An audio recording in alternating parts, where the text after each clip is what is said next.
stars shining bright above you. Night breezes seem to whisper, I love you.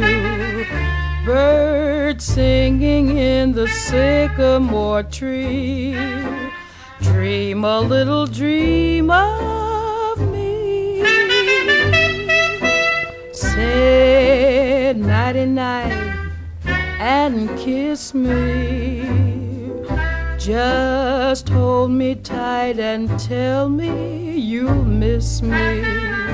While I'm alone and blue as can be, dream a little dream of me. Stars fading, but I linger on, dear. Oh, how you linger on.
once you began to recognize that injustice, that humiliation, you began to sort of piece together a more three-dimensional picture of black South Africans, as opposed to the many South Africans who either supported or ignored apartheid, who never really let black people come into focus as real people to them.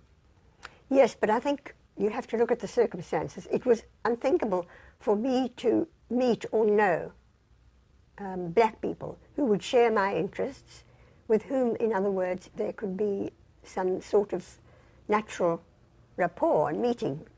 It was always on the servant-master basis, and even if you were the child of the master and the mistress, you still had this particular position. But being troubled about it, and beginning, great reader as I always was, beginning to find out that there was something called racism that existed in the world, and I was living in it, I was part of it.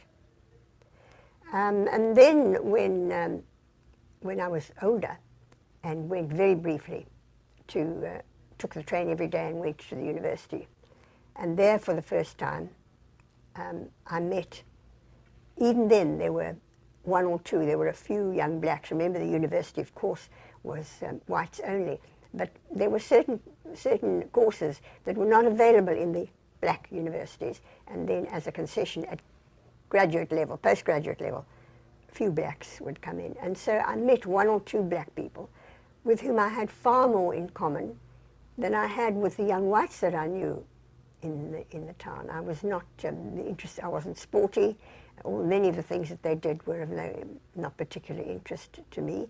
And here were young people, black, who were trying to write, who were beginning to write. So we had this enormous, not just ambition, we had this enormous approach to life and the mystery of life and social questions in our own lives. And then I began, at that age, to make black friends. And then as I myself became a young published writer, then I moved into a different circle, which was, again, journalists, actors, people who, in the arts, who normally indeed don't follow the rules, the conservative rules, and where the feeling about the incredible distortions of racism, not only the oppression of blacks, but the distortions in your personality, in your mind as a white, these became very much part of my life, and indeed started my way to freedom from racism, from racist ideas that I'd been inculcated at school, at home, everywhere since childhood.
G4, that's in a hospital ward.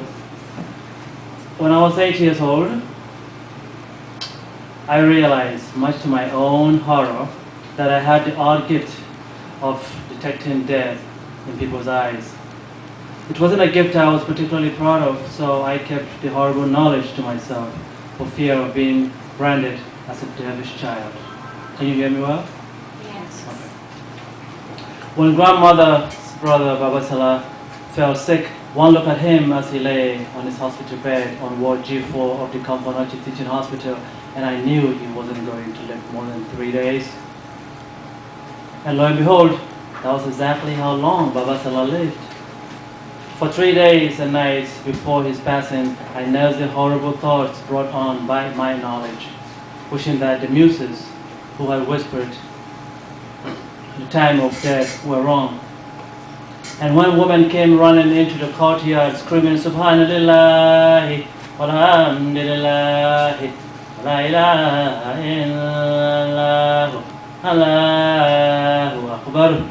They were breaking the news of Baba Salah's death. I somehow felt that I had a hand in it. But then, I'd often heard it being repeated that there is no medicine for death. Whether I told anyone or not, Baba would die. At the madrasa, I was taught that up in heaven there exists a very large tree whose leaves bear the names of all the humans on this earth. And that at the approach of death, the color of the leaf bearing a person's name changes from green to yellow, eventually wilting and falling off the tree branches. The angel of death, Ariel, who checks for fallen leaves every morning, picks them all up and delegates them his messenger angels to go down to earth to take the lives of the people whose names are on the leaves.